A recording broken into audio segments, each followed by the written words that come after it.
கூட்டு செய்யலாம் வாங்க. குக்கர் எடுத்துக்கங்க, கொஞ்சமாக பருப்பு எடுத்துக்கங்க. ஒரு 50 கிராம் பருப்பு எடுத்துருக்கேன். மஞ்சள் பொடி போட்டுக்கினேன். உருளைக்கிழங்கு, வெங்காயம், தக்காளி போட்டுக்குங்க. தண்ணி ஊற்றிக்குங்க தேவையான அளவுக்கு.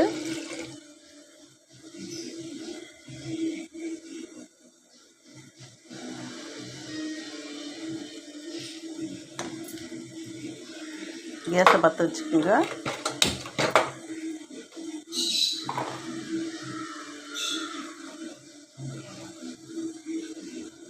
நல்லா வேகட்டும்.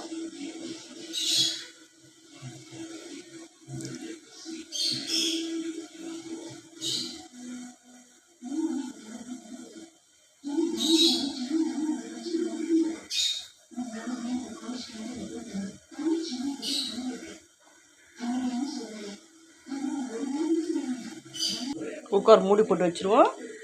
நல்லா ஒரு 4 விசில் வரட்டும். வந்ததும் பார்க்கலாம்.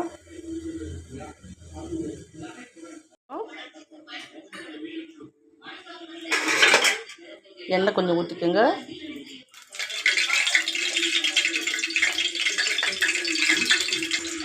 எண்ணெய் நல்லா சூடாகட்டும். எண்ணெய் நல்லா சூடானதும் கடுகு போட்டுக்கோங்க. கடுகு நல்லா பொரிஞ்சு வரட்டும்.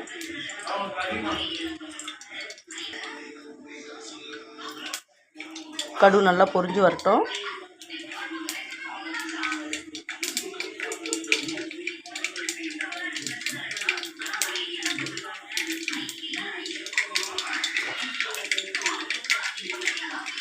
கடுகு பொரிஞ்சதும் கருவேப்பிலை போட்டுக்குங்க. காஞ்ச மிளகாய் போட்டுக்குங்க. தட்டி வச்சுக்கிற பூண்டு, சோம்பு அதையும் போட்டுக்கோங்க. ஏன்னா நம்ம பருப்புலேயே வெங்காயம் தக்காளிலாம் போட்டு வேக வச்சுட்டோம். அதனால் இதில் வெங்காயம் தக்காளிலாம் வதக்க வேண்டியதில்லை. இந்த மாதிரி வதக்கி விட்டுக்குங்க. நல்லா வதங்கி வந்ததும் அந்த வேக வச்ச தண்ணி இதில் போட்டுக்கணும்.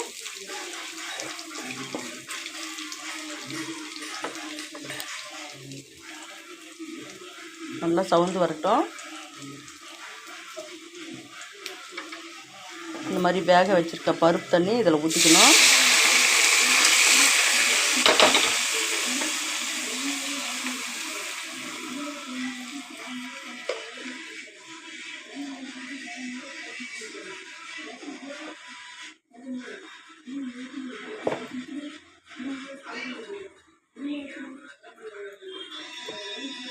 ஒரு சின்ன பிஞ்ச் அளவுக்கு ஒரு காரம் போட்டுக்கோங்க. ஏன்னா நம்ம மிளகா கிள்ளி போட்டிருக்கோம், அதுவே காரம் இருக்கும். இருந்தாலும் கொஞ்சம் டேஸ்ட்டுக்காக கொஞ்சம் காரம் போடுங்க. நல்லா கொதித்து வரட்டும்.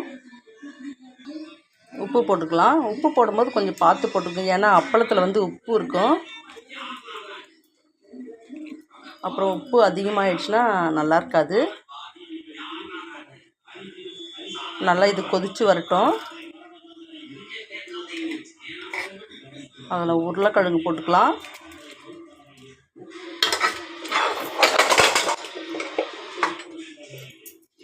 நல்லா கொதித்து வரட்டும்.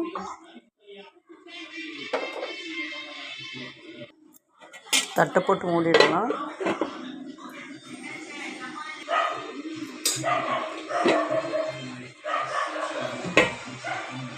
நல்லா கொதிக்கிட்டு பாருங்கள். அப்பளம் பீஸ் பீஸாக கட் பண்ணி அந்த அப்பளத்தை இதில் போட்டுக்கோங்க. பொரிச்சு எடுத்துக்கணும் அப்பளத்தை.